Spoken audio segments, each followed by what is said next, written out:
Hello everyone, সবাই কেমন আছো? আশা করি তোমরা সবাই খুব ভালো আছো। আর আমিও খুব ভালো আছি।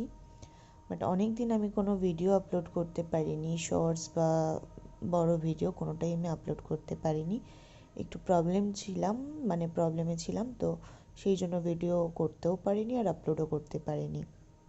আর তাছাড়াও আমি তো এখানে সেরকম বেরোই না, যেহেতু আমি কোথাও সেরকম চিনি না, তো সেরকম কোথাও বেরোইও না।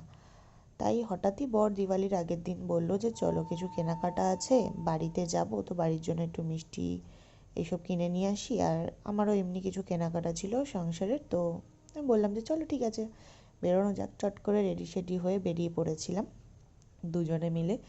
তোমরা আমাকে জানিও তোমরা কারা ঘুরতে পছন্দ করো। আমি তো ভীষণ পছন্দ করি। মানে ঘুরতে বেরোনো মানেই যে শুধু বাইরে দূরে কোথাও যেতে হবে বা এক্সপেন্সিভ কোথাও যেতে হবে এরকম নয়। জাস্ট নর্মালি হাজব্যান্ডের সাথে টাইম স্পেন্ড করতে বা ফ্রেন্ডসদের সাথে টাইম স্পেন্ড করতে, জাস্ট নর্মালি বেরোতেও কারা পছন্দ করো আমাকে কিন্তু সেটা জানিও। আমার তো ভীষণ ভালো লাগে, আমার বর আমাকে একটুখানি নিয়ে বেরোলেই আমি ভীষণ হ্যাপি হয়ে যাই। সো আমরা এরকম যাচ্ছিলাম একটু মিষ্টির দোকানে, যেহেতু আমরা পরের দিন শ্বশুরবাড়ি যাওয়ার ছিল দিওয়ালির দিন। তাই এই যে একটা মিষ্টির দোকান আছে, এখানে অসাধারণ মিষ্টি বানায়। আর ম্যাক্সিমাম মিষ্টি হচ্ছে সব কাজু দিয়ে তৈরি। সো এখানে ভীষণ ভালো মিষ্টি বানায়, তো আমরা এখানে দেখছিলাম কী কী মিষ্টি নেওয়া যায়। তারপর আমরা মিষ্টি নিয়েছিলাম। এই যে মিষ্টি নিয়ে আমরা বেরিয়ে গেছিলাম, ঠাকুরের কিছু জিনিস কেনার ছিল, ঠাকুরের আসন পাতবো আমি সেদিন, সেই জন্য। আর ইচ্ছে তো ছিল বাজিও কিনবো, বাট সেই মুহূর্তে দেখলাম পুলিশ এসে পাশে ওখানে বাজির দোকানগুলো তুলে দিচ্ছে। তো যাই হোক, খুব কষ্ট পেয়েছি। দেন এখান থেকে ঠাকুরের বাসনপত্র কেনার ছিল, এখান থেকে বাসনপত্রও কিনেছি ঠাকুরের, সেগুলো আমি তোমাদেরকে পরে দেখাবো।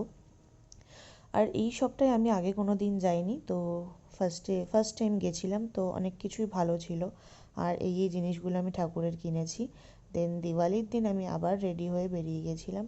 যেহেতু আগের দিন রাত্রিবেলাই এই ড্রেসটা পরেছি, পরের দিন আর অন্য কোনো ড্রেস বের করিনি, তো ভাবলাম যে অনেকটা যেতে হবে, গাড়িতে ধুলোবালিও লাগবে, সেই জন্য এই ড্রেসটা পরেই আবার পরের দিন শ্বশুরবাড়ি চলে গেছিলাম। দেন যাওয়ার পথে বাজি কেনার ছিল, যেহেতু আগের দিন বাজির দোকানগুলো তুলে দিয়েছিল।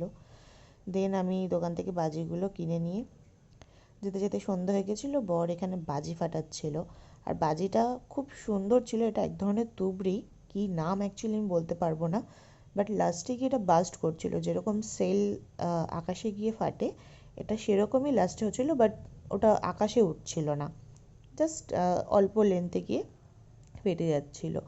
তো তোমরা এটা দেখতে থাকো, অসাধারণ লাগছিল দেখতে। আর বাজি, লাইটস এগুলো কার না দেখতে ভালো লাগে, আমার তো ভীষণ ভালো লাগে। তো এখানে আমি আগেই একবার বললাম যে এখানে দিওয়ালি মানে কিন্তু বাড়িতে লাইট লাগানো, বাজি ফাটানো। এখানে কালী পুজো বা দিওয়ালি মানে কালী পুজো এরকম কোনো ব্যাপার নেই। এখানে জাস্ট মানে দিওয়ালি মানে হচ্ছে জাস্ট বাড়িতে লাইট লাগানো আর বাজি ফাটানো। আর এইটা কিন্তু নন বেঙ্গলিদের মানে বিহারিদের চলে পুরো ছট পুজো পর্যন্ত। এই যে দিওয়ালি থেকে শুরু হলো, দিওয়ালি থেকে পুরো ছট পুজো পর্যন্ত কিন্তু এরকমই প্রত্যেকটা বাড়িতে লাইট থাকে আর হচ্ছে বাজি ফাটায়। দিওয়ালিতেও যত না বেশি বাজি ফাটায়, তার থেকেও বেশি এরা বাজি ফাটায় হচ্ছে বিহারিরা মানে ছট পুজোয়।